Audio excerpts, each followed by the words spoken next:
바울이 유럽을 드디어 진출을 했습니다. 하나님의 환상이 드러난 가운데 마케도니아 사람이, 유럽 사람이죠. 유럽 사람이 꿈에 나와서 우리를 좀 도와달라. 그래서 그 꿈에 환상을 보고 바울이 이제 더 이상 터키 지역에서 떠나서 이제 유럽으로 진출해서 유럽에 이제 처음으로 복음이 퍼지는 그런 일을 지난 시간에 살펴보았는데, 마케도니아 수도인 빌립보라고 하는 그 당시에도 굉장히 큰 대도시에 가서 거기서 교회가 일어선 이 역사, 그래서 유명한 성경의 인물인 루디아라고 하는 여자, 또 그 여자를 통해서 그녀의 집안 사람들이 구원받는 이런 일을 성경이 기록해 주고 있고, 제가 그래서 유럽의 첫 구원받은 인물이 여인으로 등장한다는 거 참 의미심장하게 해서, 하나님 보시기에는 남녀가 구분이 없고 평등한 겁니다. 다만 질서가 있을 뿐이죠. 그래서 유럽의 첫 구원받은 여자가 루디아가 등장하고 있고, 또 그 이후에 빌립보에서 지내는 가운데 여러 날은 이제 바울이 신라와 함께 말씀을 전하는 이런 가운데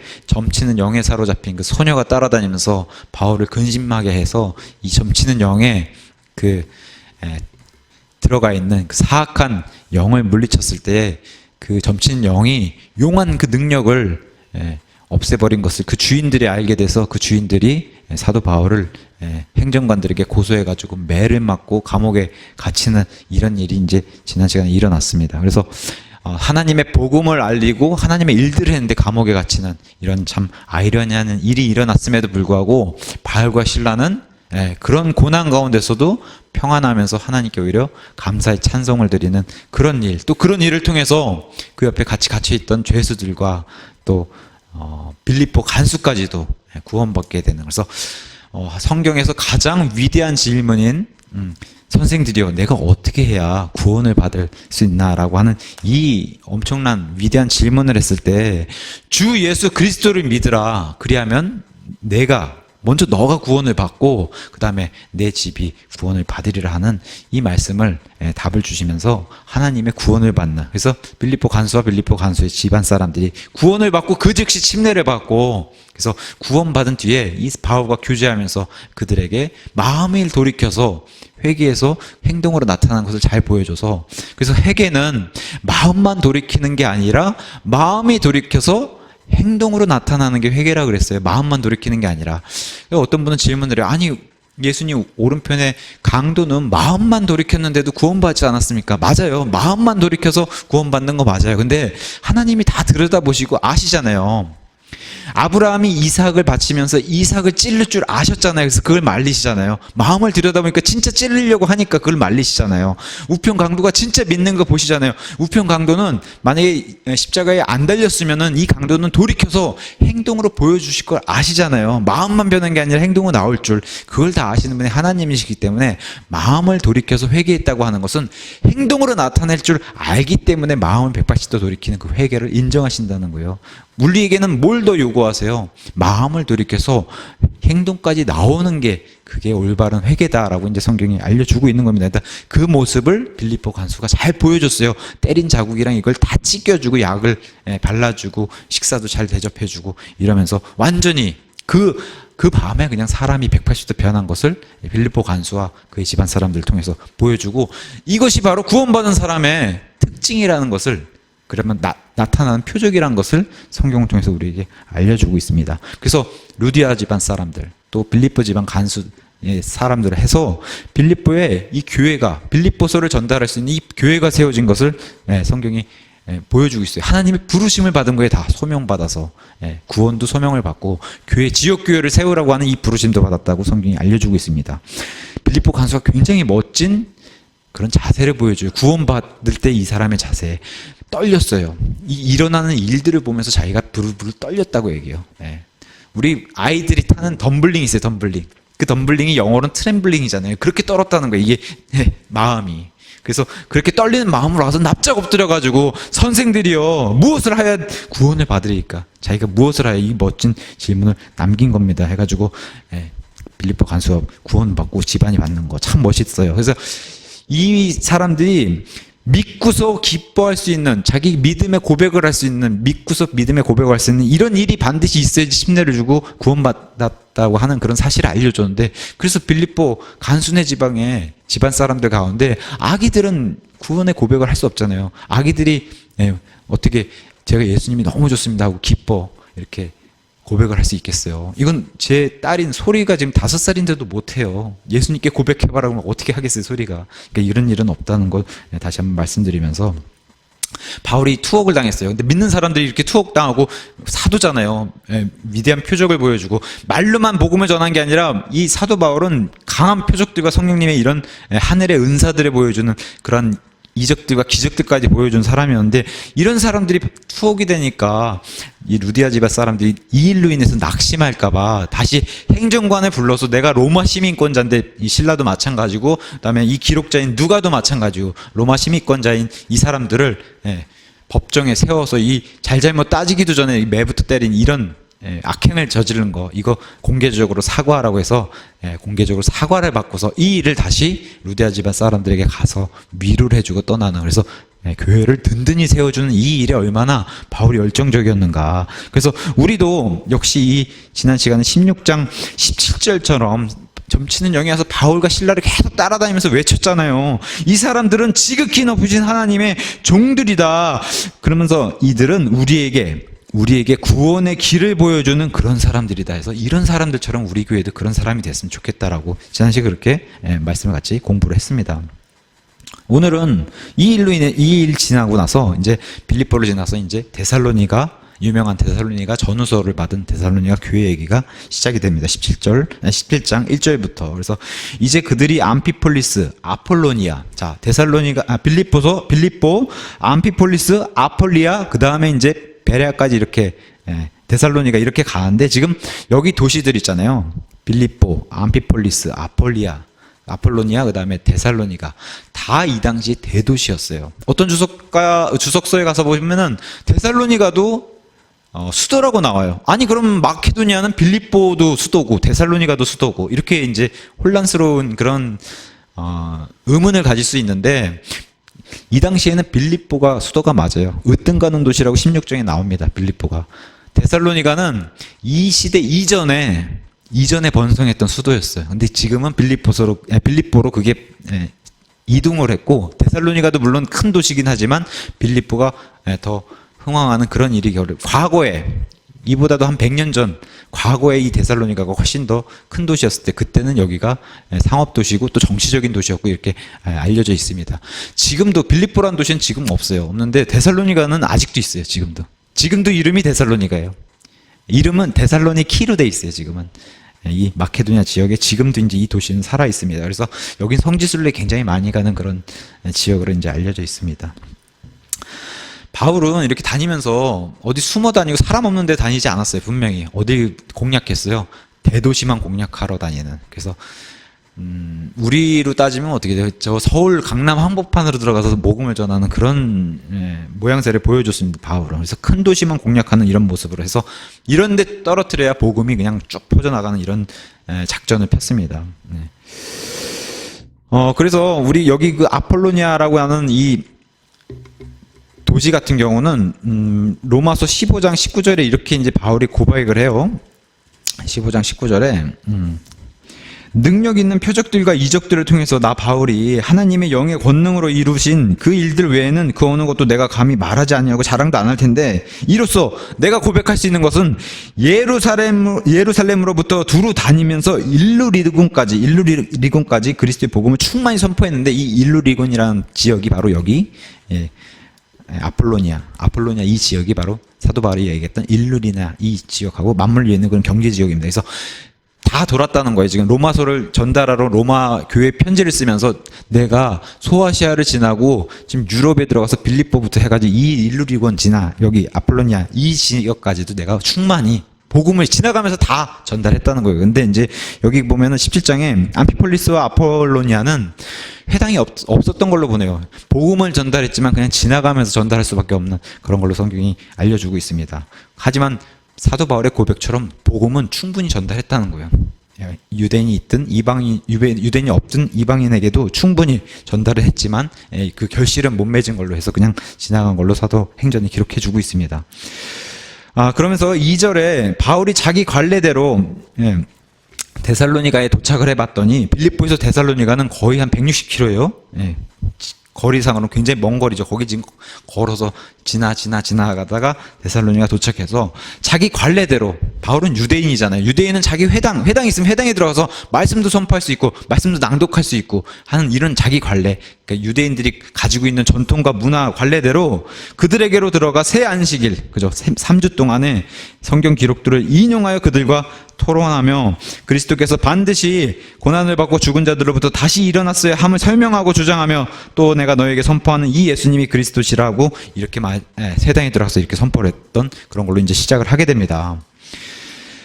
바울이 정말 맨 땅에 헤딩하는 이런 어려움을 겪지 않게 하기 위해서 하나님께서 이미 유대인들을 온 세상에 미리 퍼뜨려 놓고 나서 그 다음에 회당들을 다 온 세계에 만들어진 상태에서 바울이 이 회당들을 통해서 복음을 전달할 수 있게, 이것 또한 하나님의 은혜예요. 은혜를 베풀어 주시고 이런 걸로 통해서 복음을 전달할 수 있게. 그래서 먼저 2절에 성경 기록들을 인용해서 그들과 토론하기 시작했다. 토론은 주고받고 하면서 이 사람들이 질문을 던지면 질문을 받아서 대답도 해보고 다시 질문을 던져보기도 하고 해서 주거니 받거니 하는 게 토론이에요. 회당에 들어가서 이랬다는 거예요. 지금 그들이 궁금해하는 것, 또 바울이 그들의 궁금증을 풀어주고 하면서 토론을 주고받고 하는 이런 것을 회당 안에 지금 유대인들과 먼저 벌인 것으로 이제 성경이 알려주고 있습니다. 이렇게 사역을 했다는 거예요. 그래서 데살로니가 전서 2장 9절에서는 내가 너희에게 들어갔을 때 어떻게 했었나, 이걸 이제 이렇게 기록하고 있습니다. 2장 9절에 형제들아, 우리의 수고와 해산의 고통을 너희가 기억하나니 우리가 너희 중에 아무에게도 폐를 끼치지 아니하려 하였으므로 밤낮으로 수고하며 너희에게 하나님의 복음을 선포했는데, 여기에 하나의 그 사례비도 안 받으면서 데살로니가 지역에 가서 일하면서 새 안식 동안 일하면서 자기가 복음에 이렇게 충만히 선포했던 걸로 바울이 이제 편지에도 이렇게 기록해주고 있고, 이 기록을 또 빌립보서 4장 16절에도 동일하게 빌립보 교회에서 사례를 받아가면서 데살로니가 교회를 세우기 위해서 빌립보 교회의 도움을 받아가지고 이렇게 데살로니가 교회를 세우기 위해서 애를 썼다는 것을 빌립보서 4장 16절에 빌립보서에서도 잘 보여주고 있습니다. 반드시 그리스도께서 반드시 고난을 먼저 받았어야 된다는 거예요. 그래서 고난 뒤에 영광이 온다, 죽음 뒤에 부활이 오고 고난 뒤에 영광이 온다고 하는 사실을 회당에 들어가서 선포를 했어요. 지금 유대인들이 믿고 있는 여호와 하나님이 바로 사람의 몸을 입고 내려오신 예수님이셨고, 지금 유대인들이 다 알잖아요. 여기 지금 이 유럽 지역에 퍼져 있는 이 유대인들도 명절에는 지금 예루살렘을 가는 사람들이란 말이에요. 유대인들이. 그러니까 유대인들이 얼마 전에 지금 20년 가까이 지금 된 시간이 지났죠. 예수님이 십자가 사건 이후에. 근데 그 예수님의 십자가 사건은 모든 유대인들이 다 아는 그 사건이란 말이에요. 그 사건에 돌아가신 그분이 바로 과거 우리가 그렇게 믿고 있고 지금 율법에 기록된 그 하나님이시다라고 하는 이 사실을 계속 선포한 겁니다. 반드시 고난을 먼저 받았어야 된다. 성경 기록대로 해서 그것을 계속 주장하고 설명하고 주장하고 그다음에 선포한 이런 것을 회당에 가서 이렇게 기록한 것으로 보여주고 있습니다. 그리스도시라는 거예요. 지금 그리스 말로는 그리스도죠. 유대인들에겐 무슨 말이 더 근접하겠어요? 메시아라는 거예요. 너희가 기다렸던 그 메시아가 바로 20년 전에 돌아가신 그 예수님이시다. 지금 이걸 선포한 겁니다. 이 사람들에게. 반드시 이분이 죽었어야 된다라고 하는 것을 성경 기록을 통해서 지금 토론도 하고 설명도 하면서 지금 바울이 자세하게 알려주고 있는 거예요. 지금 회당에서. 그러면서 여기 가서 보시면은 설명하고 주장하고 선포했다고 하는데 영어로 가서 보시면은 시작이 성경을 이렇게 오픈했다라고 돼 있어요. 영어 오픈, 그죠? 열어서 보여줬다 이렇게 돼 있어요. 누가복음 24장에 가서 보시면은 이 낙심한, 예수님이 돌아가시고 나니까 낙심한 제자 2명이 엠마오로 가는 제자가 있었잖아요. 그래서 그 낙심한 제자에게 예수님이 나타나셔가지고 뭐라고 얘기해요? 그럼 너희가 믿는 메시아가 고난을 받았어야 되는 거, 이거 구약 성경에 기록된 거 왜 알지 못하냐? 왜 이렇게 더디밌냐라고 하면서 예수님 말씀하셨잖아요. 지금 바울과 똑같은 얘기를 유대인들에게 하세요. 이 제자들에게. 그래서 누가복음 24장 25절에 이렇게 돼요. 이에 그분께서 그들에게 이르시되 어리석고 대언자들이 말한 모든 것을 마음에 더디 믿는 자들이요. 너희가 지금 예수님의 제자인데도 이것을 더디 믿고 있냐 하면서 26절에 그리스도가, 유대인에게는 메시아가 이런 일들로 고난을 당하고 십자가에 죽었어야 되는 게 마땅하지 않냐, 자기의 죽고 나서 자기의 영광에 들어가야 함이 마땅하지 아니하냐, 이렇게 하시고는 쭉 해서 말씀을 풀어서 이렇게 설명해 주시고 가는 길 계속해서 말씀해 주셨어요. 31절에 어떤 일이 일어나냐? 구약에 다 알던 말씀이었어요. 이 유대인들이 다 아는 얘기고 특히나 예수님의 제자니까 다 아는 얘기예요. 그랬더니 그들의 눈이 열려 말씀을 쭉 듣다 보니까 눈이 열려가지고 이제 알아보는 일이 생겼어요. 그들이 그분을 예수님이시구나. 이분이 부활하셨나 하고 옆에서 얘기하시던 그분이 우리가 따르던 예수님이었구나 하고 그분을 알아보았는데 그땐 이미 예수님이 사라지신 뒤다 하면서 그들이 서로 뭐라고 얘기해요? 그분께서 길에서 우리와 말씀하시고 먼저 말씀해 주시는 분이시라는 거예요. 예수님은. 그리고 말씀하시고 우리에게 성경 기록들을 열어주실 때, 오픈해 주실 때, 지금 사도 바울도 회당에서 유대인들 앞에서 오픈해서 지금 설명하고 토론했단 말이에요. 열어주실 때 우리 속에서 마음이 뜨겁지 아니하더냐. 예수님의 말씀이 이렇게 들어가서 그 눈이 열리고 성경 말씀이 열리면은 뜨거워진다는 거예요. 그래서 우리가 과거에도 우리도 그렇고 그런 경험들 많이 느꼈잖아요. 지난날에 성경을 읽고 해도 이해가 안 되는데 근데 어떻게 돼요? 이게 온전한 말씀과 교리가 들어와가지고 이게 이런 거라고 설명을 딱 들으니까 어떻게 해요? 머리가 시원해지고 마음이 뜨거워진 경험들 다 있지 않습니까? 그죠? 이 교리가 이런 거다. 예수님의 이 말씀이 이런 뜻이다라고 이제 이런 것을 받아서 들었을 때, 설명을 들었을 때 마음이 뜨거워지고 옳거냐고 그럼 그렇지 하고 교리가 이렇게 발라야지 하는 그런 마음이 생기지 않았습니까? 그런 현상이 동일하게 지금 예수님이 엠마오 제자에게도 얘기해 주셨고 사도 바울도 회당에 들어가서 한 게 이거라는 거예요. 너희가 알고 있는 이게 사실은 이런 거고 이런 교리가 이렇게 된다라고 해서 예수님 반드시 너희가 상상하지 못했던 거 하지만 구약에 다 기록되어 있던 거 우리가 잘못 이해했던 거 부활하셔야 됐다. 고난과 부활 그 영광에 대해서 이제 바울이 회당에 설명하고 있는 겁니다. 그러니까 이 사람들은 다 알잖아요. 명절에 그 십자가에서 돌아가신 그 떠들썩하게 만들었던 유대인들 사이에서는 다 알던 예수라는 이름의 그분이 메시아였구나. 이걸 지금 주장을 한 겁니다. 중요한 건 뭐예요? 지금 엠마오의 두 제자는 예수님이 직접 말씀해 주셨던 거고 사도 바울은 예수님이 말씀해 주신 게 아니라 성경 말씀을 가지고 했다는 거예요. 우리 역시 성경 말씀을 인용해서 기준이 성경에 두고 있다. 이게 중요한 거라는 거예요. 기준이 중요하다. 그래서 예수님의 부활 성경 기록대로 묻히시고 죽으시고 묻히시고 성경 기록대로 부활한 거 이게 이제 복음의 핵심이잖아요. 그거를 사도 바울도 동일하게 성경을 잘 알고 있는 유대인들에게 설명해 준 거예요. 성경 기록대로 이렇게 된 거다. 죽고 부활하신 거는 성경 기록대로 두 번이나 그래서 두 구절에 알려줬습니다. 4절에 가서 보니까 이 말씀을 받은 사람이 있고 받지 아니한 사람이 있다. 그래서 4절에 그들 중에 몇 사람이 앞에는 항상 복음의 기회는 유대인에게 먼저 가요. 그 다음에 이방인에게 그 다음 차례를 기다리고 있는 이방인에게 전달이 되는데 유대인들은 이제부터는 많이 믿진 않아요.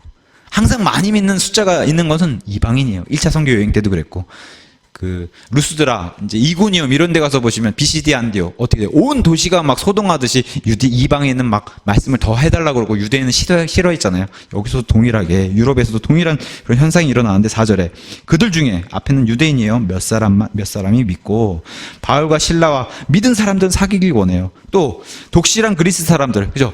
야, 이 유대인들을 바라보니까 하나님이 계신 것 같은데 여호와 하나님이라고 있다고 하니까 그 여호와 하나님을 따르는 이 독실한 그리스 이방인 가운데서는 큰 무리가 믿었다는 거예요. 또 으뜸 가는 여인들, 그죠? 높은 고귀한 귀족들의 여인들. 사실 돈이 있는 사람들이 이렇게 믿기 힘들거든요. 그렇잖아요. 우리가 다 알다시피 삶에서도 알다시피 돈 있는 사람들이 이렇게 믿음 가지기가 쉽지 않은데 여기서는 이 사람들을 귀하게 여기서 성경 기록들이 자꾸 등장해요. 독실한 그리스 사람들 가운데 으뜸 가는 아니면 귀족 여인들이 많이 등장해요. 그래서 큰 무리와 으뜸 가는 여인들 중에서 적지 않은 사람, 많은 사람이 믿었다는 거예요.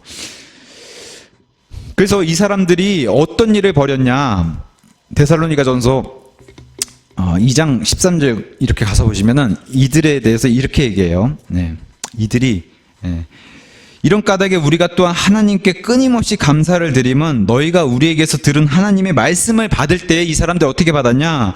그것을 사람들의 말로, 바울의 말로, 야, 저 사람 말 잘하는구나, 저 사람 얘기, 바울의 얘기 이렇게 듣지 않고 하나님의 말씀으로 받았기 때문에 구원을 받았다는 거예요. 이 사람들이 하나님의 말씀으로. 바울은 철저하게 도구가 되고 바울의 입술을 통해 전달된 그 말씀이 하나님께서 지금 이 시간에 그냥 전달해주는 그 말씀으로 받아들였기 때문에 진실로 그러하도다. 그 말씀이 또한 믿는 너희 안에서 효력 있게 일했고 지금도 일하고 있다. 이렇게 이제 바울이 편지 쓸 정도로 그 당시에 데살로니가 교회를 세운 이런 말씀으로 알려주고 있습니다. 또 이 사람들이 어떻게 했어요? 1장 9절에 가서 보시면은 그들이 직접 우리에 관하여 보여주되 우리가 어떤 식으로 너희에게 들어갔는지 또 너희가 어떻게 이 사람들이 마음을 회심했어요. 180도 돌이켰어요. 하나님께로. 그렇게 마음을 돌이키고 어떻게 했어요? 행동이 나온 거. 우상들을 버리고 그동안 그리스 신들이니 로마 신들이니 이런 걸 믿는 우상들을 버리고 하나님께로 돌아와. 그죠? 유턴을 해서 돌아와 가지고 살아계시고 참되신 하나님을 섬겼다는 거예요. 우상을 버린 거. 이게 바로 마음이 180도 바뀌어서 행동으로 나오니까 우상들을 버리게 된 거, 여신들을 버리게 된 거, 이런 것을 다 버리고 하나님께로 돌아와서 하나님을 섬기고 예배드렸다는 거. 이 사람들이 이런 것을, 이런 게 바로 성경에 말한 참된 회개입니다. 저와 여러분이 이런 사람이 되길 원해요. 참된 회개로 해서 언제든지 하나님께로 유턴해가지고 마음만 180도 돌이키는 게 아니라 행동으로 나와서 언제든지 내 안에 생기는 이런 우상, 또 내 안에 생길 수 있는 교만, 이런 것들을 언제든지 버리고 하나님께 납작 엎드려서 경배드릴 수 있는 이런 사람이 되길 원합니다.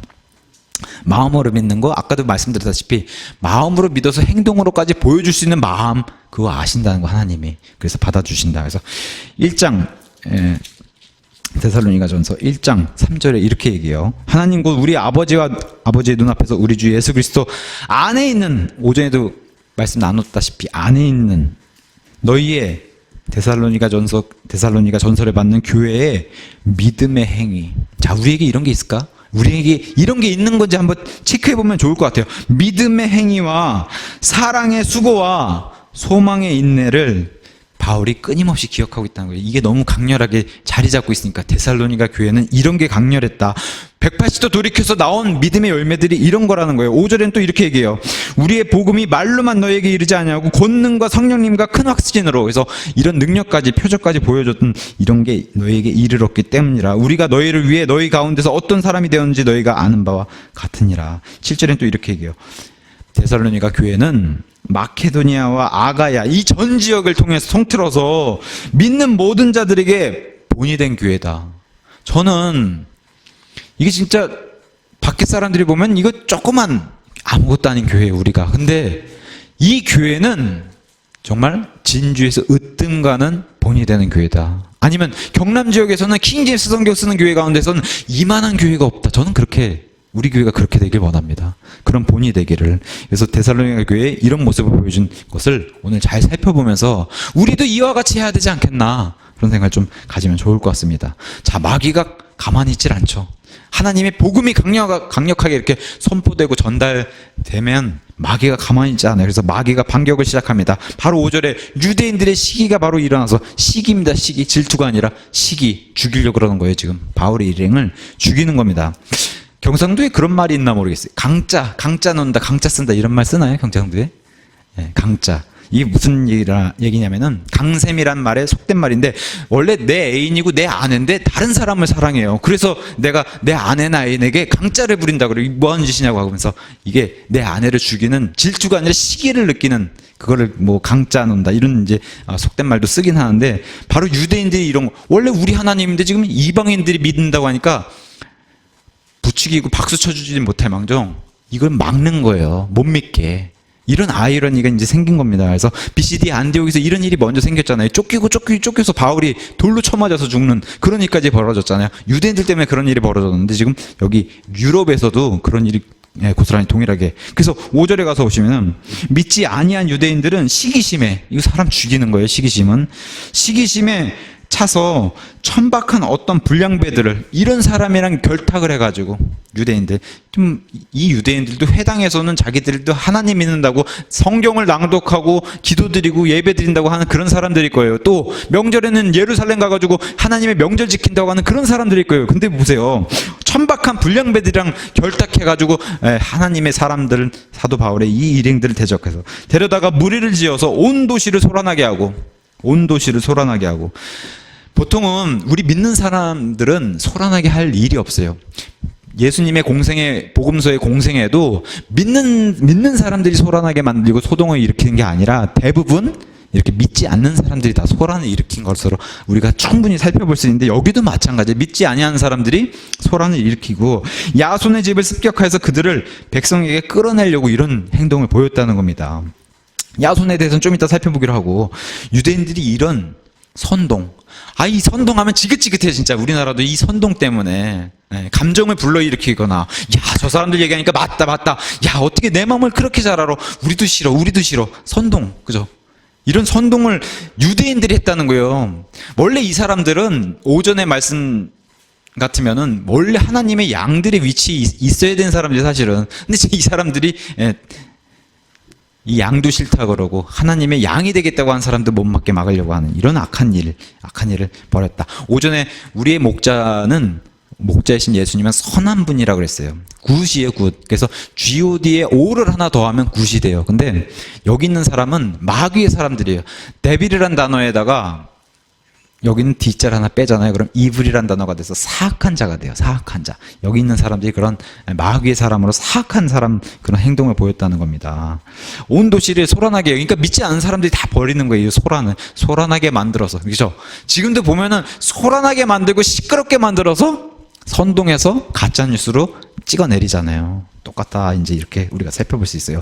이렇게 소란하게 만들면은 믿고 싶은 사람도 믿기 꺼려지게 돼요. 그렇게 만드는 거예요. 믿기 힘들게, 꺼리게 만들기 위해서 소란을 벌였어요. 여기 야손이라는 사람이 등장해요. 야손이라는 사람은 로마서 16장 편지에 바울이 이렇게 기록을 해놓습니다.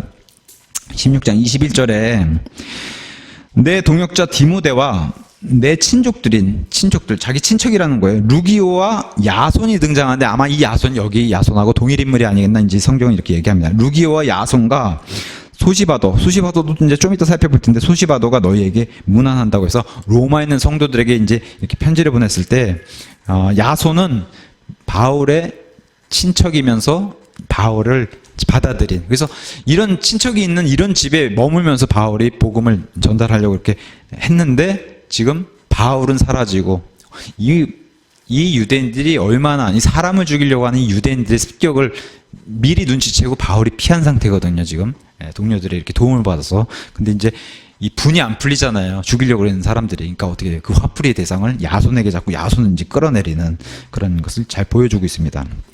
그래서 사도행전 20장 4절에 가서 보시면은 이렇게 이제 얘기해요. 자, 20장 4절에 그리스 여행에 대해서 이제 사도 바울이 3차 여행 얘기하면서, 그와 함께 아시아로 들어간 사람들은 베레아 사람 소바도, 그러니까 아까 소바도가 이제 베레아 사람, 좀 이따 살펴보면 베레아 교회에 구원받았던 소바도라는 인물이 있었고, 같이 동역자가 된 데살로니가 사람 아리스다고와 세군도, 이런 사람들이 지금 여기 사도 바울의 말씀 선포를 듣고서 2차 여행 때 말씀 선포를 듣고 구원받은 사람들이 3차 여행 때는 동역자들이 이렇게 생겨서 3차 여행에서 같이 돌아다녔다는 것으로 이제 기록해 주고 있습니다. 6절에 가서 보시니까 그들을 발견하지 못했어요. 바울은 피신했어요. 그래서 야손과 어떤 형제들을 끌고, 화풀이 대상을 해야 되니까 도시의 치리자들에게 가서 외쳤어요. 뭐라고 외치냐? 참 멋있는 말이 등장하죠. 성경에 몇 구절 안 되는 참 멋있는 구절 중에 하나가, 세상을 뒤집어 엎은 이 사람들이 여기 이르렀다. 이게 어떤 저 소아시아 지방에서 그 유명해져서 왔는 소식인지, 아니면 빌립보 지역에서 지금 덜썩이게 만든 그 소식인지 모르겠지만, 어쨌든 이 바울의 일행이 너무 유명하다는 거예요. 이미 1차 선교 여행으로 소아시아 지역에 유명해졌을 거라 생각해요. 그렇게 해서 그리스도인들이 많이 생기니까. 제가 말씀드린 게 바로 이거예요.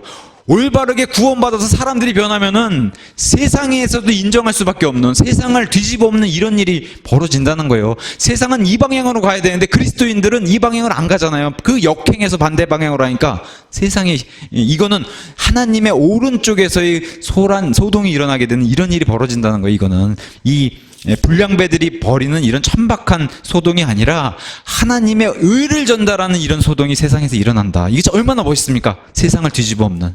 저는 참 진짜 이 진주바닥도 좀 뒤집어 엎었으면 좋겠습니다. 복음으로. 저는 그랬으면 좋겠어요. 진주바닥. 좀 그런 생각이 좀 강하게 듭니다. 네. 자, 이렇게 해서 뒤집어 엎은 이 사람들이 여기도 이러는데 너무 싫은 거예요. 유대인들은 이게. 그래가지고 그 예전에 1차 선교 여행 때도, 그리고 바로 전에 빌립보에 있었을 때 무슨 일이 벌어져요? 바로 점치는 영을 이렇게 마귀를 쫓아냈더니 그 주인들이 바로 행정관들, 그죠? 치리자들에게 가서 고하잖아, 이 사람들을 벌해달라고. 여기도 똑같이 이제 행정관들 앞에 가가지고 도시의 치리자들에 가서 외쳤어요. 이 사람들에게 선동하는 거죠, 오히려. 백성들을 지금 선동해가지고 불량들을 끌어다가 백성들을 선동하고, 이 백성들을 선동한 이 힘과 세력으로 누구도 지금 이렇게 좌지우지하려고 그래요. 치리자들 앞에 가서도 백성들이 이렇게 들끓고 있으니까 안 들어주면 큰일 나. 마치 이런 거 같지 않습니까? 이 사람들이. 그죠? 이게 마귀의 방법이라는 거예요, 지금. 군중 성동해가지고. 이렇게 가서 치리자들 닥달하니까 치리자들이 어떻게 해요? 들어주지 않으면 큰일 나겠거든요. 그래서 7절에 야손이 그들을 받아들였다고 이제 고하니까 이 사람들이 다 카이사르의 명령에 반대로 행하며 말하기를 예수라는 다른 왕이 있다 하고, 이거 거짓 뉴스예요. 반쪽짜리 뉴스고 거짓 뉴스예요. 물론 바울은 우리의 영적인 진짜 이 온 우주를 창조하신 이분이 진짜 왕이라고 분명히 알렸을 거예요. 그거는 맞는 사실이에요. 근데 그 사실들은 다 뺐잖아요, 지금. 그죠? 이게 사실 올바른 전달이고, 우리의 창조 주인이신 그분이 우리의 진짜 왕들의 왕이시라고 이렇게 전달했을 거예요, 바울은. 근데 그건 다 빼고, 지금 온 세상을 다스리는 로마의 왕인 카이사르를 대적하는 또 다른 사람 왕이 있다라고 이렇게 전달하니까 이건 거짓 뉴스죠. 이렇게 선동해가지고 치리자들을 부추기니까 지금 군중도 같이 왔어요. 그랬더니 어떻게 돼요? 안 들어줄 수가 없잖아요. 그랬더니 8절에 사람들과 도시의 치리자들이 이 일들을 들을 때 그들을 소동하게 하니 잡아서 가두는 이런 일이. 그래서 바울은 사라지고 어쩔 수 없이 이제 야손과 이 대가를 치를 사람이 있어야 되니까 야손과 이 사람들이 갇히게 되는데, 추후에 이제 갇혔다가 이제 보석금을 받고 풀어주는 이런 일을 기록해 주고 있습니다. 빌립보에서도 이렇게 똑같이 겪었어요. 그래서 빌립보에서도 이 유대인들이 따라다니면서 괴롭혔잖아요. 이 유대인들이 괴롭힌 일을 빌립보서 2장 1절에서 8절에 이렇게 기록하고 있어요. 제가 읽어드릴게요. 그러므로 빌립보서가 아니라 데살로니가 전서 2장. 그래서 데살로니가 전서를 보낼 때 데살로니가에 겪었던 이 일을 회상하면서 바울이 이렇게 이제 편지를 썼어요. 형제들아, 우리가 너희에게 들어간 것이 헛되지 아니한 줄 너희 자신이 잘 알고 있다. 2장 1절부터 이렇게 나와요. 너희가 아는 바와 같이 우리가 전에 빌립보에서도 이 유대인들이 괴롭혀가지고 우리를 이렇게 핍박하고 죽이려고 들었는데, 그걸 피해서 이렇게 거의 150km 넘게 와가지고 데살로니가까지 왔는데, 여기까지 쫓아와가지고 지금 고난을 당하고 또 치욕을 당한 뒤에도 많은 싸움을 싸우며 하나님의 복음을 너희에게 말하려고 우리 하나님 앞에서, 근데 우리가 담대하게 너희에게 알렸다라고 이제 이렇게 하면서, 우리가 너희에게 들어가서 우리가 어떤 자세를 취했냐. 유모가 자기 아이들을 돌보듯 너희 가운데서 부드럽게 우리가 너희를 대했다. 근데 너희가 우리의 말을 아까 말씀드렸다시피 사람의 말로 받지 않고 하나님의 말로 받아서 너희가 구원을 받은 이런 일들을 기록해 주고 있어요. 우리는 이같이 너희를 다정하게 사모하여 하나님의 복음뿐만 아니라 우리 자신의 혼까지도, 우리 생명까지도 너희에게 기꺼이 나눠주고자 하면 너희가 우리에게 소중하였기 때문이다. 우리는 너희를 위해서 생명을 내놔도 아깝지 않다라고 하는 이 바울의 고백을 통해서 데살로니가 교회를 얼마나 바울이 사랑했는지를 잘 보여주고 있고, 빌립보에서도 그 받았던 고난을 엿볼 수가 있어요. 거기서도 유대인들을 향해서 세상을 뒤집어 엎은 이 사람들, 이 사람들이 바로 그러한 사람들이다. 성경이 또 하나님이 인정하고 있습니다. 이것에 대해서 어떤 사람들은 얘기해요. 이거 바울이 하나님의 친실한 도구지, 다 하나님이 하시지 않았냐. 이거 정말 위험한 얘기예요. 교회의 모든 일이 다 하나님의 통해서 선을 향해 가는 거 맞아요. 다 하나님이 하시는 거 맞죠. 맞아요. 맞는데 하나님이 사람을 통해서 하신다는 거, 이거 중요한 거예요. 사람을 통해서 하신다. 그래서 하나님께 감사를 드릴 줄 알면은 하나님의 도구로 쓰인 사람에게도 감사할 줄 알아야 돼요. 이게 사람의 이런 행위나 수고는 다 뒤로 팽개치고 하나님이 다 하셨으니까 하나님께만 감사드리고 하나님께 영광 드리면 된다. 이거는 잘못된 거예요. 잘못된 거. 균형적이지 못한 시선이에요. 사람의 수고가 들어갈 수밖에 없어, 교회는. 그러면은 사람의 수고도, 믿음의 행위, 사랑의 수고. 바울도 편지 쓰잖아요. 데살로니가 교회에다가. 그걸 잊지 않는다. 내가 그걸 감사한다. 하나님께도 감사하고 너희에게도 감사한다. 그래서 올바로 믿는 그리스도인들은 하나님께 마땅히 감사해야 되고 사람에게도 마땅히 감사를 드리는 이 도리를 안다는 거예요. 근데 이걸 빼버리면 안 된다는 거죠, 교회 안에. 그래서 서로를 세워주고 수고했다고 하는 말 한마디 해주고, 사도 바울의 자세를 한번 엿보면 부드럽게 했다는 거예요. 부드럽게. 이런 것을 좀 배워서 부드럽게 서로를 세워주는 그런 교회가 되면 좋을 것 같아요. 우리도 부드럽게. 예. 자, 카이사르의 명령에 반대로 행했다고 이렇게 이제 이렇게 얘기를 하니까 사도행전 16장 20절에도 이런 얘기가 있어요. 행정관들에게 그들을 데리고 와서 이르되 이 사람들은 유대인들이다. 자기들만 돈 벌려고 하고 자기들만 모여서 배타적이고 남의 문화 안 받고 유일신이 있다라고 얘기하고 자기들만 모여서 이렇게 이러한 민족이 바로 유대인들. 벌써 유대인들 하니까 이제 행정관들이 싫어했던 이런 모습을 이제 기록해주고 있는데 여기 유럽에 와서 이 데살로니가 지역에 와서 여기도 똑같다는 거예요. 이 사람들이 카이사르의 행동을 반대로 해서 어지럽게 만드는 이런 풍습들을 가지고 왔다. 동일하게 이렇게 이제 얘기한 것으로 보입니다. 예수라는 다른 왕. 이건 사실은 조롱이자 바울이 강력하게 선포했던 그런 복음입니다. 조롱받는 내용도 되고 바울이 강력하게 선포한 이 세상의 모든 왕들의 왕이신 예수님의 했던 그런 말들. 불신자들에게 생긴 아까도 말씀드린 이런 소동은 불신자들이 만드는 그런 소동이에요. 예수님 공생의 기간에도 늘 그냥 믿지 않는 사람들이 와가지고 이 사람들이 그리스도가 맞느냐 안 맞느냐, 메시아가 맞냐 안 맞냐, 어떻게 하나님의 사람이 이러냐, 심지어 안 믿는 사람들 저건 하나님의 능력이 아니라 바알세붐, 그러니까 파리의 왕, 마귀의 능력을 빌어서 저렇게 했다고, 그죠? 이 안 믿는 사람들이 이렇게 따라다니면서 그렇게 했잖아요. 이건 다 믿지 않는 불신자들이 이렇게 따라다니면서 소동을 벌인 것으로 우리가 살펴볼 수 있었습니다. 보석금 받아서 나중에 풀려나고 이런 일들을 이제 데살로니가 전서 보내면서 너무 힘들었던 이런 고난에 대해서 사도 바울이 이제 데살로니가 전서 2장 14절에서 16절에 자세히 이렇게 얘기해주고 있고 요한복음 3장에서도 이렇게 얘기해주고 있는데 한번 데살로니가 전서 2장 14절 16절 제가 읽어드릴게요. 이렇게 이제 사도 바울이 기록했어요.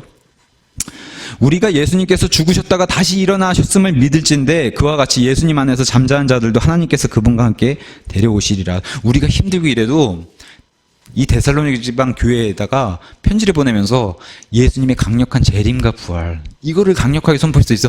데살로니가 전후서를 이렇게 읽어보면은 너무 우리가 사는 이 시대와도 동일하게 너무 귀한 편지다. 이 편지가 정말 같이 더 자세하게 나눠보고 싶을 정도로 귀한 편지를 이렇게 기록해 주면서 15절에 우리가 주의 말씀으로 너희에게 이것을 말하노니 주께서 오실 때까지 살아서 남아있는 우리가 결코 잠자는 자들보다 앞서지 못하리라. 아니 핍박이 이렇게 많고 유대인들도 안 믿고 너무 힘들게 괴롭히니까 이거 정말 예수님이 오시긴 하시는 겁니까? 하고 질문을 던졌을 때 바울이 반드시 온다. 반드시 오고 죽어있는 자들도 걱정할 필요가 없다. 왜냐하면 부활이 지나갔다고 자꾸 얘기하니까 그런 누룩의 교리가 믿는 사이에서 자꾸 퍼지니까 데살로니가 교회 안에서 이런 얘기가 퍼지니까 바울이 이걸 굳건히 세웠어요. 그러면서 그래서 그 유명한 주께서 호령과 천사장의 음성과 하나님의 나팔 소리와 함께 친히 하늘로부터 친히 그 자신께서 내려오시고 그리스도 안에 죽은 자들 걱정할 필요 없다. 육체가 죽어서 무덤에 들어가 있는 사람들 걱정할 필요가 없다는 거예요. 그거를 굳건하게 세워준 교회 그 편지가 바로 데살로니가전서 4장 16절. 그래서 우리의 휴거와 부활의 소망에 들어가 있는 그 유명한 구절이 여기서 이렇게 등장했습니다. 그래서 믿지 않는 이 유대인들은 하나님의 진노가 그 위에 머물고 있고 믿는 자들에게는 이 소망을 이렇게 심어주시면서 이 극심히 대립하는 이런 것을 보여주고 있는데 하나님의 진노, 특히나 이 가장 큰 진노. 그래서 데살로니가 전서에는 그리스도의 날, 예수님이 다시 오릴 때 재림의 이 단어들이 많이 들어가 있으면서 계속해서 건져준다. 그걸 보여줘요. 우리가 믿는 믿음 가운데 또 가장 복된 믿음이 뭐 있어요? 환난 전에 들려 올라간다는 믿음이 있잖아요. 환난 전 휴거의 믿음이 있잖아요. 그거를 가장 잘 보여주는 게 바로 데살로니가 전서의 편지예요. 데살로니가 그 편지. 그래서 데살로니가 전서 1장 10절에 이렇게 위로의 말씀을 주셨어요.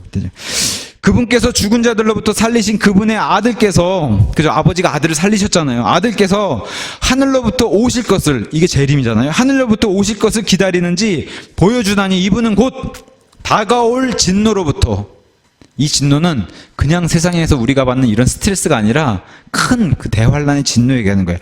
다가올 진노로부터 우리를 건져내실 것이가 아니라 이미 건져내셨다는 거예요. 우린 여기 안 들어간다는 겁니다. 제가 있잖아요. 피자 배달이 여기서 여기로 옮겨진 것처럼 이미 우리를 여기서 여기로 옮겨 놓은 상태라는 거예요. 이건 건져내실 게 아니라 이미 건져내신 예수님이시다. 이분이 이렇게 이제 환란전 휴거. 좀 전에 제가 읽은 4장 16절에 호령과 천사장의 나팔 소리를 들어 일으키시는 부활과 휴거, 그 말씀도 주셨고 5장 9절에서도 이렇게 말씀해 주세요. 하나님께서 우리를 진노에 이르도록 정하지 아니하시고, 계속 나오잖아요. 이 진노. 이게 그 하나님의 가장 큰 진노 얘기하시는 거예요. 그래서 진노에 이르도록 정하지 아니하시고 우리 주 예수 그리스도로 말미암아 구원을 얻도록 정하셨느니라고 그 휴거의 소망을 이렇게 넣어주셨어요. 데살로니가 후서 계속 이어서 1장 7절에서 이렇게 얘기해요. 괴로움을 당하는 너희에게는, 저와 여러분도 지금 스트레스 받으시잖아요. 괴로움을 당하고 있잖아요. 그래도 이 데살로니가 교회 사람들보단 형편이 낫잖아요. 데살로니가 교회에 이렇게 편지했잖아요. 괴로움을 당하는 너희에게는 우리와 함께 안식으로 갚으시는 것이, 안식으로 갚아주시겠다는 거예요. 하나님께는 의로운 일이라는 거예요, 이게. 그래서 주 예수님께서 자신의 강력한 천사들과 함께 하늘로부터 나타나신다는 거예요. 이게 재림이잖아요. 공중재림. 그때 하나님을 알지 못하는 자들과 우리 주 예수 그리스도의 복음에 순종하지 아니한 자들에게는 타오르는 불로 징벌하실 때 공중 강림에서 이렇게 벌을 주시고, 그들은 주의 앞과 그분의 권능에 영감해서 떠나 영존하는 파멸로 형벌을 받고, 그날에 예수님이 공중 강림하시는 그날에 그분께서 오셔서 자신의 성도들 가운데서 영광을 받으시고, 왜 그래요? 휴거와 부활과 휴거로 자신의 성도들 가운데서 영광을 받으시고 믿는 모든 자들 가운데서 칭송을 받으시리니 이는 너희가 우리의 증언을 너희 가운데서 믿었기 때문이라 하면서, 공중 강림하실 때 파멸한 자와 분리해서 우리는 따로 이렇게 성도들 가운데서 영광받는, 아니 우리가 불덩이 가운데 있으면 어떻게 하나님을 영광해요? 우리가 하나님의 존전에 끌려 올라가서 거기서 하나님을 영광스럽게 칭송한다는 거예요. 이런 것을 계속해서 편지 쓴 게 얼마나 참 귀해요. 이 데살로니가 전후서의 편지에. 지금 우리가 살고 있는 이런 마지막 시대와도 잘 맞아떨어지는, 힘들다고 해도 예수님 안에 있으면 평안한 거고, 힘들어도 그날에 다 갚아주신다. 이거예요. 그날에 다 갚아주신다. 이게 우리의 강력한 소망입니다. 그죠? 그날에 다 갚아주신다. 자, 이렇게 데살로니가에 한바탕 소동이 지나고 나니까 쫓겨갔어요. 바울이 급히 피신해서 쫓겨갔어요. 그래가지고 이제는 그 이후에 이제 베레아로 가는 얘기가 이제 시작이 됩니다. 10절에 얼마나 급박했는지, 밤에 형제들이 바울과 실라를 즉시 할 수밖에 없었어요. 왜냐하면 이 목숨이 위태로웠기 때문에 즉시 베레아로 보내니 그들이 그곳에 이르러 유대인들의 회당에 들어가니라. 그래서 베레아도 유대인의 회당에서 이제 시작하는 일. 근데 밤에 즉시, 이런 일을 전에 시리아 안디옥에서도 한번 겪었어요. 바울이 구원받고서 너무 좋아가지고 예수님 말씀을 막 선포하고 그러는데, 바울과 같은 편에 있었던 그 전에 율법주의자였던 그 유대인들이 바울이 이상해진 걸 보고 바울을 죽이려고 그랬거든요. 그래서 밤에 성벽에, 그죠? 즉시 도망가게 되는, 매달려가지고 성벽에서 이렇게 성문으로도 나가지 못하고 성벽을 통해서 도망가게 되는 그런 일을 한번 겪었는데, 여기서 또다시 밤에 즉시 쫓겨가는 이런 일들. 참 희한하죠. 하나님의 일들을 한다고 했는데, 근데 우리가 아는 바울은, 아이고 바울 형제 빨리 피신해야 되겠어. 지금 유대인들이 야손의 집을 습격해서 지금 저렇게 난리 피우고 있으니, 바울이 그러면 어떻게 했어요? 바울 입장에 가야겠구나 하고 가는데도, 제가 아는 바울은 기뻤을 것 같아요. 하나님의 이렇게 일들이 흥황하니까 정말 마귀가 들끓는구나. 우리가 아는 바울은 그랬겠지 않습니까? 어쨌든 그렇게 해서 베레아로 이제 가면서 10절에서 15절에 이제 베레아의 교회 이야기가 시작합니다. 데살로니가에서 베레아는 100km가 좀 안 된 90km 거리예요. 그러니까 여기도 가까운 거리는 아니, 여길 또 걸어서 간 겁니다. 뭐 진짜 이 사람들이 형편이 뭐 좋았고 막 사례비가 넉넉하고 빌립보 교회가 막 대형 교회라고 해서 막 지원이 후원이 그렇지 않았겠죠. 막 말 타고 마차 타고 다닌 게 아니라 걸어 다닌 거예요, 다 이거를. 그래서 다행히도 하나님의 은혜로 베레아에는 또 회당이 있었습니다. 그래서 회당으로 바로 들어가서 11절에 참 멋있는 교회예요. 이들은 데살로니가에 있던 자들보다 더 고귀하여 온전히 준비된 마음으로 말씀을 받아들이고 그것들이 그러한가 하여 날마다 성경 기록들을 탐구했다는 거예요. 그러니까 데살로니가에 있는 교회들에 있는 형제들도 고귀해서 온전한 마음으로 준비된 상태에서 말씀을 받아들여서 구원받았는데, 베레아는 그거보다도 더 더가 붙어 있는 거예요. 더. 그래서 베레아가 성경에 나오는 모범적인 교회의 사례가 되는 게 이제 베레아 교회 사람들이라고 이제 많은 목회자들이 이제 얘기합니다. 모범적인 성경의 교회요. 왜냐? 온전히 준비된 마음으로 말씀이 선포됐을 때 그 말씀을 그냥 쭉 빨아들이는, 그래서 구원받아서 하나님의 교회가 되는, 그래서 더 고귀한 사람들, 하나님 편에서는 이런 사람들이 귀족이라는 거예요. 고귀한 사람들이라는 표현을 쓰는데 귀족이다. 온전히 준비된 마음, 얼마나 참 귀하고 이런 사람들이 구원을 받는구나. 그래서 16장에서는 이러한 사람들이 루디아였고 이러한 사람이 빌립보 간수였다, 이제 이렇게 우리가 알 수가 있습니다. 이 사람들 동일하게 데살로니가 교회처럼 어떻게 받아들였겠어요? 사람의 말이 아니라, 이건 바울이 얘기한다고 해서 바울의 얘기가 아닌 것 같다. 근데 하나님의 말씀으로 받아들였다는 거예요. 그러한가? 근데 더 멋있는 자세가 있어요. 바울이 얘기는 해서 야 아멘 했는데, 그러고 나서 정말 그러한가 하고 말씀으로 들어가서 다시 말씀을 확인하는 그러한 일을 했다는 건데, 자, 하나님이 사도행전 17장 누가를 통해서 이걸 기록하시면서 성도들의 자세가 이뤄야 된다는 것을 꼭 이렇게 알라고 기록해 주시는 거예요. 이 전에 기록된 것은 우리의 배움을 위해서 이렇게 기록해 주신 거예요. 너희들도 어떤 사람이 말씀을 선포하고, 제가 선포하고, 정도수 목사님이 선포하고, 이 말씀이 선포돼도 아멘으로 너무 좋습니다, 여기서 끝나지 말고 그게 정말 그러한가 아니한가 하고 성경 기록에 가서 살펴보는 이런 자세를 반드시 가지라고 이걸 여기다 기록해 주신 거예요. 이러한 자세가 바로 성경 신자라고. 우리가 예수님을 만나서 확인할 수 없잖아요. 지금은 다 이 성경 말씀에 기록해 놨기 때문에 여기 가서 예수님을 찾아서 예수님께 확인해 보라는 거예요. 이 안에 있는 기록들이 다 예수님의 말씀이기 때문에. 이렇게 이제 우리에게 알려주고 있습니다. 그래서 성경 기록들을 탐구했다는 거예요. 왜 탐구했냐? 요한복음 5장 39절에 나오잖아요. 성경 기록들을 탐구하라. 거기 안에는 영원한 생명도 있고, 성경 기록들 안에 가서 탐구를 하면은 거기엔 잔뜩 들어있다는 거예요. 뭐가? 예수님을 향한 증언이, 예수님을 향한 예표가, 예수님의 그 증거들이 넘치게 들어있는 게 바로 성경 기록들이니까 그걸 가서 탐구해봐라. 메시아라고 선포했어요. 예수님이 십자가에 달려 돌아가시고 그분은 부활하셨다. 우리의 우리가 주장하는 게 아니라 진짜 그분은 부활하셨다라고, 이분이 메시아라고 선포했을 때 정말 그러한가 하고 살펴봤다는 거예요. 그리고 그걸 믿고 살펴보고 확신했다. 그러한 자들이 바로 베레아 사람들이다. 그랬더니 12절에 많은 사람이 믿었어요. 여기는 보세요. 회당도 있고 유대인들이 있어요. 근데 데살로니가와 다르게 더 고귀한 자들이라서 그런가 많은 사람들이 믿었어요. 많은 유대인들이 먼저 믿고, 그 다음에 어떻게 돼요? 그리스 사람 귀부인, 또 귀족들이 등장하잖아요. 귀부인들과 남자들 중에서 적지 않은 사람들, 여기는 유대인도 많이 믿고 이방인도 많이 믿은 그런 교회로 성경이 알려주고 있습니다.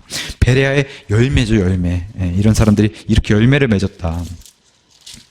그래서 아까 20장 4절에 다시 가서 살펴보면 3차 여행 때 데살로니가에서 구원받았던 그런 사람하고 아시아로 같이 바울과 함께 들어간 사람 중에 베레아 사람 소바도가 있었다. 그래서 여기서 구원받아서 베레아 사람 소바도가 3차 여행 때는 같이 동역한 걸로 나와 있습니다. 물론 그 이전에 데살로니가 교회 지역에서 선포했을 때는 데살로니가 사람 아리스다고와 세군도도 같이 구원받아서 동역자가 3차 여행이 된 것으로 사도행전 20장에 기록해 놓고 있습니다. 그래서 이 소바도는 로마서 16장 21절 아까 야손에게 편지하라고 하는 거기서 등장한 소시바도가 아닌가, 이제 이렇게 많은 주석가들이 이렇게 달아놨어요. 소시바도란 사람이 소바도와 동일 인물일 것이다, 이렇게 이제 알려주고 있습니다. 그러면서 이제 13절에 그러나 자 빌립보 유대인들이 대적했어요. 데살로니가 천박한 불량배들까지 끌고 와서 죽이려고 그랬어요. 여기 13절에 그러나, 그러니까 마귀가 가만히 있잖아요. 복음이 흥황한 데는 더 마귀가 날뛰는 거예요. 그러나 데살로니가의 유대인들은 바울이 하나님의 말씀을 베레아에서 선포한 줄 들었어요. 저기 갔구나 하고서 어떻게 돼요? 따라왔어요. 거기에도 가서 사람들을 똑같이 와가지고 선동해가지고, 믿지 않은 사람들 같이 선동해서, 이방인들까지 같이 선동했겠죠. 해가지고 14절에 이에 형제들이 또다시 즉시 바울을 또 내보내서 바다까지 가가지고 이제는 저기 아테네 쪽으로 이제 내려갈 수밖에 없는 이런 상황을 이제 믿지 않는 유대인들이 계속 보여주는 거예요. 목숨을 위협하니까. 근데 이제 실라와 디모데는 여전히 거기에 실라와 디모데도 두고서 바울만 쫓겨서 내려가는 즉시 이렇게 이제 이런 일을 기록해주고 있습니다. 과거에 1차 선교 여행 때도 바울의 입장에서 참 지긋지긋하겠어요. 왜 그래요? 유대인들이 돌로 쳐서 죽였잖아요. 그죠? BCD 안디옥. 루스드라, 이고니움, 더베 이런 데까지 계속 다니면서 그 거리도 가깝지 않은 그런 데를 유대인들이 계속 쫓아다니면서 저기서도 이런 말 했대, 저기서도 이런 말 했대 가지고 이방인들까지 선동해가지고 바울의 입장에서 정말 스트레스였고 계속 죽이려고 따라다니니까요. 근데 여기 2차 선교행 때 유럽에 가서 이거 지금 뭐 멋진 광경 구경하고 이야 이렇게 다니는 게 아니잖아요. 지금 목숨에 쫓겨서 계속 다니는 이런 상황을 생각해 봤을 때 긴박하게 보면 계속 즉시 그죠? 바로 피해야 되고 이런 목숨의 위협을 느끼면서도 굴하지 않았다. 하나님의 말씀 앞에서는. 왜냐? 바울의 믿음에 뭐가 강력하게 자리 잡고 있겠어요? 그날에 다 갚아주신다. 그죠? 그날에 다 갚아주신다. 눈물을 다 닦아주신다. 이 믿음 아닙니까, 바울이? 그래서 이제 여기 바울과 이제 떨어진 이제 실라와 디모데. 그래서 디모데는 데살로니가로, 데살로니가전서 3장 1절과 2절에 가서 보시면 데살로니가로 디모데는 간 것으로 편지에 그려져 있고, 신라는 베레아에 남았다가 빌립보 교회로 가요. 그래서 완전히 찢어져서 그래도 어떻게 각자 그 지역에 가서 그 지역의 교회들을 굳건히 세워주는 이 하나님의 사람들이 말 그대로 선교 여행을 이제 그 사역을 잘 감당한 것을 이렇게 보여주고 있습니다. 그래서 18장 1절, 사도행전 18장 1절 가서 보세요. 다시 재회하는 일이 여기 가서 발생해요. 아테네에서도 못 만났어요. 18장 1절에 2일 뒤에 바울이 아테네를 떠나서 고린도에 갔을 때 비로소, 그죠? 고린도에 갔을 때 비로소 그때 이제 바울과 실라와 디모데를 이제 만난 것으로 이렇게 성경이 알려주고 있습니다. 그래서 18장 5절 가서 보세요. 신라와 디모데가 마케도니아에서 왔을 때, 그죠? 이젠 다시 복귀했어요. 빌립보에서도 왔고 데살로니가에서도 디모데가 와서 바울이 영안에서 눌려 유대인들에게 예수님께서 그리스도임을 증언하고 이럴 때 바울과 신라와 디모데를 여기서 만난 거예요. 어디? 고린도 지역에 가서 만난 거예요. 아테네에서 만나지 못하고. 이것은 이제 뒤에서 이제 이렇게 얘기해주고 있습니다. 데살로니가 전후서 이 사도행전 17장을 보면서 데살로니가 지나고 또 베레아는 여기 이제 베레아 교회가 여기만 등장하지만 더 귀한 자라고 이제 모르겠어요. 베레아는 많은 사람이 믿었지만 그 이후에 이제 교회 서신이 없기 때문에 베레아의 소식은 모르지만 어쨌든 베레아 사람들이 이렇게 같이 동역한 사람들도 붙고 해가지고 베레아 교회는 굉장히 하나님이 칭찬을 많이 해놓은 이런 교회로 기록해 놨어요. 근데 이제 베레아보다도 더 본이 됐다고 하는 데살로니가가 모범적인 그런 사례로 이제 전후서를 이렇게 우리에게 남겨주셨으니까 데살로니가 교회에다가 하나님 멋진 말씀들을 많이 해놨어요. 재림, 부활의 소망, 그 다음에 너희 안에서 일하지도 부활을 한다고 예수님 오신다니까 일하지 않는 사람들이 있었잖아요. 그러면 안 된다. 내일 오시더라도 오늘 할 일은 다 해라라고 질서 있게 걸으라고 하는 이런 얘기. 또 데살로니가 전서에 참 멋진 얘기가 있어요. 이렇게 소동 피우는 것은 불신자들이나 하는 일이지 믿는 자들은 올바로 믿는 자들은 조용하게 믿는다는 거예요. 그 얘기를 2번이나 기록해놨어요. 교회 안에 잠잠히 믿는다. 믿음을 침묵을 하면서 할 말이 있다고 다 하고 싶은 게 아니라 침묵하면서 올바르게 믿는 사람들은 질서 있게 걷는다는 그런 얘기를 데살로니가전서에 해놨어요. 그래서 이런 것들을 보여주는 그런 일하면서 걷는 질서, 이 모든 게 다 하나님의 질서잖아요. 교회 안에서 벌어지는 이런 질서들에 대해서 잘 기록해 놓은 게 데살로니가전서. 그래서 강력한 성화, 이건 뭐 다팽개치고 이렇게 있으면 안 된다라고 하는 그런 평화, 성화의 단계도 얘기해 놓고 있고, 그 다음에 하나님의 강력한 심판이 있다라고 하는 주의 날에 대해서도 기록해 놓고 있는 게 데살로니가 전후서입니다.